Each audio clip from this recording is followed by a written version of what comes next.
Hello दोस्तों, स्वागत है आप सभी का जीनियस स्टडी नंबर 1 पे। दोस्तों आप सभी को पता है कि अभी के टाइम पर हम लोग क्लास 10th के मैथ के चैप्टर वाइज क्वेश्चन को हम लोग बना रहे हैं, यानी कि हम लोग उसी प्रश्न को बना रहे हैं जो कि आपके मैट्रिक एग्जाम जो 2026 में होने वाला है उसमें पूछने का चांस बहुत ज्यादा है। तो इसलिए आप इन सभी प्रश्नों को आप लोग एक अलग कॉपी में आप लिख भी रहे और इसे आप बार बार प्रैक्टिस कर भी रहे ताकि आपके मैट्रिक एग्जाम में पूछे और आप जल्दी जल्दी उस क्वेश्चन को बना भी दे और आपको पूरा पूरा नंबर भी मिल जाए, ठीक ना। तो आप सभी को पता है कि ये अभी तक का तीसरा वीडियो है जिसमें पार्ट 1 का यानी कि पार्ट 1 जिसका नाम है वास्तविक संख्या से हम लोग प्रश्न बना रहे हैं, जो प्रश्न आपके मैट्रिक एग्जाम में पूछने का चांस बहुत ज्यादा है। तो आज के इस वीडियो में बाबू आठवां प्रश्न हम लोग पढ़ेंगे जो कि ये भी क्वेश्चन बार बार आपके एग्जाम में पूछा गया, ठीक ना। और जो भी ये जो क्वेश्चन है ना जी बहुत आसान है, बहुत आसान है। इस तरह का क्वेश्चन तीन को पूछता है, ठीक ना, तीन तरह का पूछता है, ठीक ना। मैंने ऐसे प्रश्न तीन तरह से पूछता है जो कि बहुत आसान है, ठीक ना। चलिए इसे बनाते हैं बहुत ही आसान तरीके से, बहुत ही आसान ट्रिक से, ठीक ना। चलिए हाँ, ऐसे प्रश्न को हम दो तरीके से बनाएंगे, ठीक ना। एगो स्टेप बाय स्टेप जिसे जिस तरीके से हमको मैट्रिक एग्जाम बनाना है, और दूसरा वो एकदम शॉर्ट में डायरेक्ट आंसर आ जाए मात्र 10 सेकंड में, ठीक ना। चलिए बना दे, ठीक ना। चलिए ये प्रश्न बोल क्या है सबसे पहले हम ये समझ, ठीक ना। ये प्रश्न बोल क्या है, हमको क्या करना है, हमको कैसे बनाना है, ठीक ना। चलिए ये प्रश्न बोला बहुत कि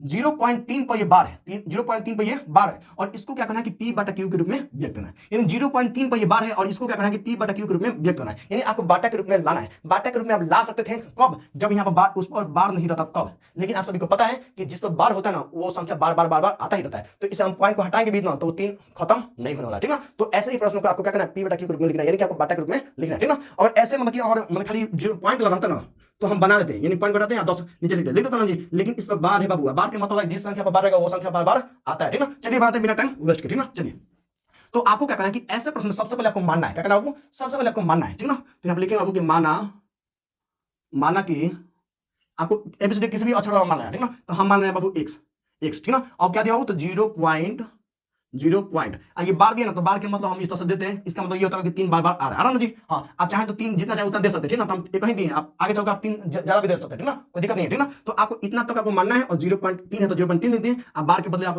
डॉट दे दिए, ठीक ना। अब इसको समीकरण 1 मानना है, समीकरण 1 मानना है, कोई दिक्कत नहीं, कोई दिक्कत है नहीं। अब लिखेंगे बाबू दोनों तरफ, अब लिखेंगे बाबू दोनों तरफ। अच्छा ये बताओ बाबू कि कितने अंक पर बार है, कितने अंक पर बार है, तो आपने सर एगो अंक पे एगो पर बार है, ठीक ना। तो आपको क्या करना है कि एगो के साथ एगो जीरो लगाना है, ठीक ना। एक हमेशा रखना है, माने जीरो कितना लगाना है, तो जितना भी अंक पर बार रहेगा उतना आपको जीरो लगाना है। तो एगो अंक पर बार है तो एगो हम जीरो लगा देंगे, ठीक ना। यानी कि दोनों तरफ हम 10 से गुना करेंगे, दोनों तरफ हम 10 से गुना करेंगे। तो यानी दोनों तरफ 10 से गुना करने पर गुना करने पर, ठीक ना। x बराबर 0.3, इधर भी 10 से गुना करेंगे और इधर भी हम 10 से गुना करेंगे, कोई दिक्कत नहीं। अब 10 से जब हम x में गुना करेंगे तो 10 x हो जाएगा, कोई दिक्कत है नहीं। अब 0.3 डॉट में 10 से गुना करेंगे तो हमको इतना ही गुना करना है, 0.3 जितना देगा उतना ही गुना करना है, ठीक ना। यानी 0.3 में आपको क्या करना है, 10 से गुना करना है। अब ये पॉइंट हटेगा तो नीचे 10 बढ़ जाएगा और ये 10 कट जाएगा तो क्या बचा वो, तो 3 बचा जी। 0 हट गया तो 3 बचा। हाँ, यानी कितना बचा वो आपके पास, तो 3 बचा। हाँ, आपको याद होना चाहिए कि 3 पॉइंट के बाद 3 कभी खत्म नहीं होने वाला है, ठीक ना। तो पॉइंट के बाद आपको 3 हमेशा रखना है, ठीक ना। यानी इस डॉट के बदले आप 3 यहाँ पर लगा दिए, कोई दिक्कत नहीं। इसको क्या करना है, आपको समीकरण 2 मानना है, डॉट फिर कर दे, ठीक ना। समीकरण 2 मानना है, ठीक ना, समीकरण 2। यहाँ पर हम फिर से समझ, ठीक ना।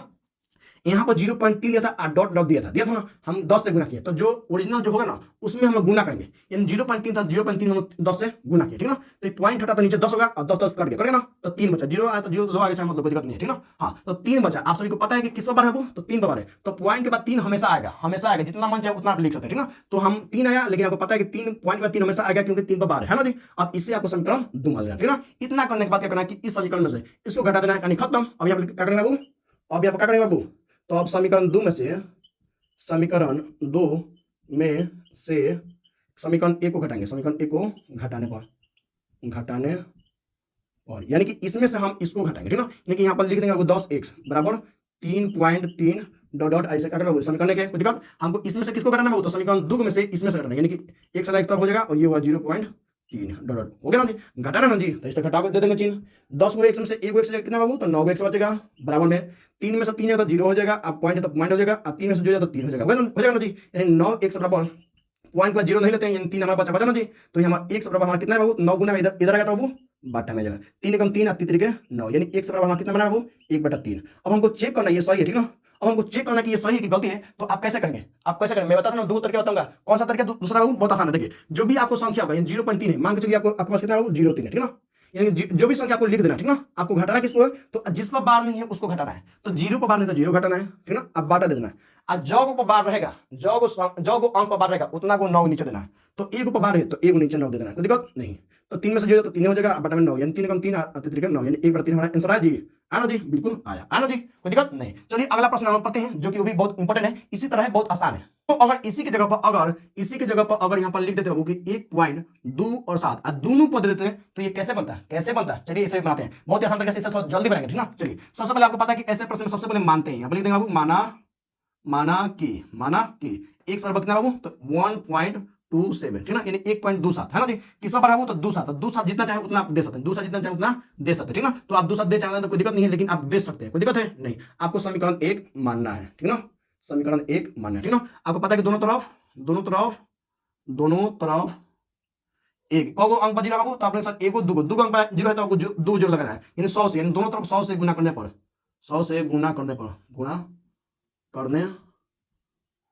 ठीक ना। तो यानी हम दोनों तरफ 100 से गुना करेंगे, यानी x बराबर 1.27 है ना जी। अच्छा से कर देते हैं, ठीक ना। इसमें भी गुना करना कितना से, 100 से, इधर भी हमको गुना करना कितना से बाबू, तो 100 से। 100 में 1 से गुना करेंगे कितना बाबू, तो 100 1 हो जाएगा, बराबर हमको 1.27, असली नंबर यही ना बाबू 1.27, तो हमको 1.27 में गुना करना है कितना से बाबू, तो 100 से। अब पॉइंट हटेगा तो पॉइंट का कौन था बाबू, तो 2 में था, 2 हम जीरो दे ना जी, तो 2 जीरो से 2 जीरो कट गया, 100 से 100 कट गया, तो कितना बाबू, तो 127 हमारा बचा ना जी। तो हमारे यहाँ पर कितना बचा बाबू, तो 127। और आपको पता है कि पॉइंट के बाद जो अंक बार रहेगा, वो हमेशा आएगा, ठीक ना। तो 2 7 पर बार है, तो 2 7 पॉइंट के बाद हमेशा आएगा, ओके ना, कोई दिक्कत नहीं। अब इसे समीकरण 2 मानना है, कोई दिक्कत नहीं। आपको पता है कि समीकरण 2 में से समीकरण 1 को घटाने पर, यानी लिख देंगे अब लिख देंगे हम लोग समीकरण 2 में से 1 को घटाने पर, कोई दिक्कत नहीं। यानी कि इसमें से हम इसको घटाएंगे, यानी कि 100 को x में से वो 127.27 डॉट डॉट कर देंगे। अब इसमें से हमको इसको घटाना है जी, हाँ बिल्कुल घटाना है, तो एक यहाँ से करेंगे, ठीक ना, क्योंकि इसमें कहीं ना पॉइंट पहले कहीं ना, तो यहाँ पॉइंट पहले से शुरू करें, तो 1.27, ठीक ना। घटाएंगे, आपको पता है 100 को में से 1 को x कितना बाबू, तो 99 को x बराबर 7 में 7 तो 0 हो जाएगा, 2 में 2 जाएगा तो 0 हो जाएगा, पॉइंट है तो पॉइंट। 7 में से 1 जाता कितना बाबू, तो 6 हो जाएगा, 2 में तो 2 आएगा तो 1, यानी आपके पास 99 x बराबर कितना बचा बाबू, तो 126, पॉइंट का 0 नहीं लेते, कोई दिक्कत नहीं। x बराबर कितना है बाबू आपके पास, तो 99 गुना में इधर है तो बाबू बटा में हो जाएगा, कोई दिक्कत है नहीं। अब इसे हमको चेक करना होगा कि सही है कि गलत है, तो कैसे बनेगा बाबू, तो आपको पता है कि जो भी संख्या होगा उसे लिख देंगे, यानी कि 1 2 7 मान के चलो कोई संख्या जी, तो 1 2 7 है, घटाना किसको बाबू, तो जिस पर बार नहीं है उसको घटाना है, ठीक ना, यानी 2 7 बार है, 1 पर बार नहीं, तो 1 को घटाना है, कोई दिक्कत नहीं। और उसके बाद से पता है कि जितने अंक बार रहता है उतना को 9 नीचे देते हैं, ठीक ना, तो 2 को बार है तो 2 को 9 नीचे देंगे, कोई दिक्कत नहीं। यानी आपके पास 126 में से 1 घटाएंगे, तो 127 में से 1 घटाएंगे तो 126 बचेगा, और नीचे 99 बचेगा, कोई दिक्कत, आपका आंसर बिल्कुल सही है ना जी। चलिए तीसरा प्रश्न थोड़ा सा अलग है, जो कि वो भी सेम टू सेम ऐसा ही है, थोड़ा सा अलग, ठीक ना। चलिए उससे हम लोग बनाते हैं। तो ये रहा अगला प्रश्न, जो कि सेम टू सेम वैसा ही है, लेकिन थोड़ा सा अलग क्यों है, चलिए देखते हैं, ठीक ना। इसमें बोला बाबू कि 0.235, यानी 3 5 पर इसमें बार दिया है और 2 पर बार नहीं दिया है, और इसको हमको p बटा q के रूप में लिखना है, तो सेम टू सेम उसी तरीके से बनेगा, सेम टू सेम, थोड़ा सा अलग, ठीक ना। यानी कि अलग क्या बाबू, तो लिखेंगे बाबू सेम टू सेम उसी तरीके से सबसे पहले बनाएंगे, ठीक ना। यानी लिखेंगे बाबू माना कि x बराबर 0.235, किस पर बार है बाबू, 3 5 पर बार है, तो जिस पर बार है वो संख्या बार बार आ सकता है, जितना चाहे उतना लिख सकते हैं, 3 5, ठीक ना, ओके, कोई दिक्कत नहीं है जी। यानी आपको पता चल गया कि 3 5 पर बार है, तो समझिएगा कि 3 5 पॉइंट बाद हमेशा आने वाला है, ठीक ना, कोई दिक्कत नहीं। आप समीकरण 1 मानिए, आप सभी को पता है कि इसका क्या करेंगे बाबू, तो दोनों तरफ, यानी कि आपको पता है कि जो अंक बार रहेगा उतना जीरो लगाना है 1 के साथ, ठीक ना। यानी 2 अंक बार है तो 2 जीरो लगाना है, यानी 100 से गुना करने पर,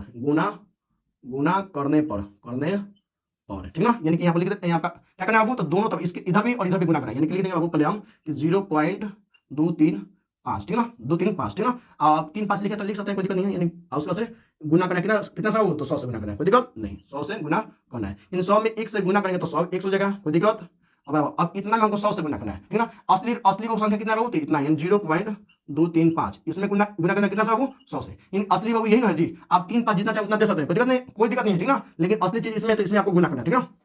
इस पॉइंट कटेगा तो नीचे 3 पॉइंट का 3 को अंक है, तो 3 को 0 हो जाएगा, तो 2 को 0 कटेगा तो 2 0 कट जाएगा ना जी। अब ये 0 70 देखना कुछ कटने वाला है नहीं, यानी कि इधर थोड़ी करना है, इधर करना है ना जी, तो इधर नहीं है ना जी। तो क्या करेंगे बाबू, तो 2 3 5 है ना जी, तो 1 को 0 बचा है, तो लास्ट से बाबू 1 अंक छोड़ देंगे, तो हमारा कितना बचेगा बाबू, तो 23.5। इसमें थोड़ा सा आपको दिक्कत होगा तो आप बताते हैं, ठीक ना। देखिए 0.235 में, यानी कि जो असली चीज होगा ना, असली जो संख्या होगा उसी में गुना करना है, तो 100 से इसमें गुना करें, तो पॉइंट जब हटाएंगे तो पॉइंट पर 3 अंक है, तो 3 अंक जीरो दिए। अब 2 जीरो से 2 जीरो कट गया, आप सर जो से ये कटेगा, नहीं आगे थोड़ी करता, पीछे कटेगा, ठीक ना। तो इससे तो कोई कटेगा नहीं करेगा ना जी, नहीं करेगा, ठीक ना। तो आपको क्या करना है कि इन संख्याओं को लिखना है, यानी कि हम 235 लिख दिए, नीचे 1 को 0 बचा है, तो लास्ट से 1 अंक छोड़कर हमको पॉइंट बिठा देना, ठीक ना। ये 23.5 हमारा हुआ, ठीक ना। अब आपको पता है कि लास्ट में देख रहे 3 5 पर बार है, तो 3 5 जितना चाहे उतना आप लिख सकते हैं, कोई दिक्कत है नहीं, कोई दिक्कत है नहीं लिख सकते, सॉरी मतलब कि आप लिख सकते हैं, ठीक है, कोई दिक्कत है नहीं। अब इसे आपको समीकरण 2 मानना है, इसे समीकरण 2 मानना है, समीकरण 2, कोई दिक्कत नहीं। अब इसके बाद आपको पता है यानी थोड़ा सा यहीं पे करना था, ठीक है ना। यहाँ पर अब समीकरण 2 से समीकरण 2 में से एक को घटाने पर, ठीक है ना। यहाँ पर घटाने के लिए बोला है तो समीकरण 2 में से घटाएंगे, यानी इसमें से इसमें घटाएंगे, ठीक ना, यानी इसमें से हम इसको घटाएंगे तो लिख देंगे 100x बराबर 23.535, यानी 3 5 जितना चाहे उतना दे सकते हैं, कोई दिक्कत नहीं। अब पहले का उतार देना है यहाँ पर x बराबर कितना बाबू तो 0, कहाँ से शुरू है बाबू तो पॉइंट, यानी पॉइंट यहाँ से तो पॉइंट यहाँ देंगे। अब पहले का बाबू तो 0, उसके बाद से क्या बाबू तो 2 3 5, 3 5 जितना चाहे उतना दे सकते हैं, कोई दिक्कत नहीं। अब घटाएंगे 100 में से एक x कितना बाबू 99 को x बराबर 5 में से 5 तो 0 हो जाएगा, 3 में से तो 0 हो जाएगा, अब 5 में 2 जाएगा तो बाबू 3 बचेगा, पॉइंट है तो पॉइंट, 3 में से 0 हो जाएगा तो 3 हो जाएगा, 2 है तो 2, कोई दिक्कत नहीं। यानी हमारा 99 x बराबर बचा बाबू, 99 x बराबर 23.3। आप कहेंगे सर 0 लिखिए तो 0 नहीं लिखेंगे क्योंकि लास्ट पॉइंट बाद लास्ट में 0 होता है, 0 नहीं लिखते, कोई दिक्कत नहीं। यानी कि 99 को x बराबर हम यानी हमको यहाँ पर x का मान क्या निकलेगा बाबू तो x का मान हमारा क्या निकलेगा तो 23.3 है, तो 99 गुना में इधर आएगा बाबू बाटा में जाएगा ना जी। अब देखें पॉइंट है तो पॉइंट हटेगा, तो पॉइंट के बाद कौन है तो जो अंक रहेगा उतना आपको 0 उतरेगा, तो यहाँ पर पॉइंट हटेगा तो 0 हो गया ना जी। यानी x बराबर आपका 233/990 बिल्कुल सही आंसर है। अब हमको जांच करना है, जांच कैसे करना है बाबू कि जो भी संख्या होगा यानी क्या क्या बाबू तो 0 2 3 5 घटाना किसको है बाबू तो जिस पर बार नहीं होगा उसको घटाना है, यानी 0 2 पर बार नहीं है तो 0 2 को घटाना है, यानी 0 2 लिखा चाहे 2 कोई दिक्कत नहीं है। आपको पता है कि नीचे क्या लिखते हैं बाबू तो जितने अंक बार होता है उतना 9 देना है, तो 2 को अंक बार है तो 2 को 9 देना है, ठीक है। अब पॉइंट के बाद कितने अंक बार नहीं है, पॉइंट के बाद जितने अंक बार रहेगा उतना वो 9 देना है, और जितना अंक बार नहीं रहेगा उतना आपको 0 देना है। तो एगो अंक बार नहीं है तो एगो 0 देना है, कोई दिक्कत। यानी 235 में से 2 जाएगा कितना बाबू तो 233 होगा और नीचे 990 हो जाएगा। आपका बिल्कुल आंसर सही है ना जी, है ना जी, बिल्कुल सही है ना जी, बिल्कुल सही है। तो दोस्तों आज की इस वीडियो में इतना ही, फिर नेक्स्ट वीडियो में मैं लाऊंगा जो कि स्पेशल क्वेश्चन आ रहा है, आप सभी को पता है ना जी। तो जो भी मैं क्वेश्चन लाऊंगा वो बहुत ही दमदार यानी बहुत ही मोस्ट इंपोर्टेंट क्वेश्चन रहेगा जो कि आपके मैट्रिक एग्जाम में पूछने के चांस बहुत ज्यादा है, ठीक ना। तो ऐसे में आपको करने में क्या दिक्कत, कोई दिक्कत है नहीं, यानी चैप्टर वाइज आपको पढ़ने बहुत जरूरी है, ठीक ना। सभी लोग मेहनत करते हैं लेकिन दिमाग से नहीं करते, लेकिन आप दिमाग से पढ़िए, ठीक ना। आप पढ़ाई कर ही रहे हैं, अगर आप कर रहे हैं अच्छे से तो बहुत बढ़िया है, और नहीं करें तो ये जो मैं क्वेश्चन करा रहा हूँ वही क्वेश्चन कर लीजिएगा तो आपका बहुत अच्छा नंबर लेकर आप लेकर आ जाएगा, ठीक ना। तो आज की इस वीडियो में इतना ही, मिलते हैं अगले वीडियो में जो कि उसमें भी बहुत ही मोस्ट इंपोर्टेंट क्वेश्चन है जो कि पहला पार्ट का लास्ट कल वीडियो रहेगा, ठीक ना, कोई दिक्कत नहीं। तो आज की इस वीडियो में इतना ही, तो तक के लिए वीडियो को लाइक और चैनल बनाए तो चैनल सब्सक्राइब, और तब तक के लिए जय हिंद, वंदे मातरम। मिलते हैं अगले वीडियो में कल।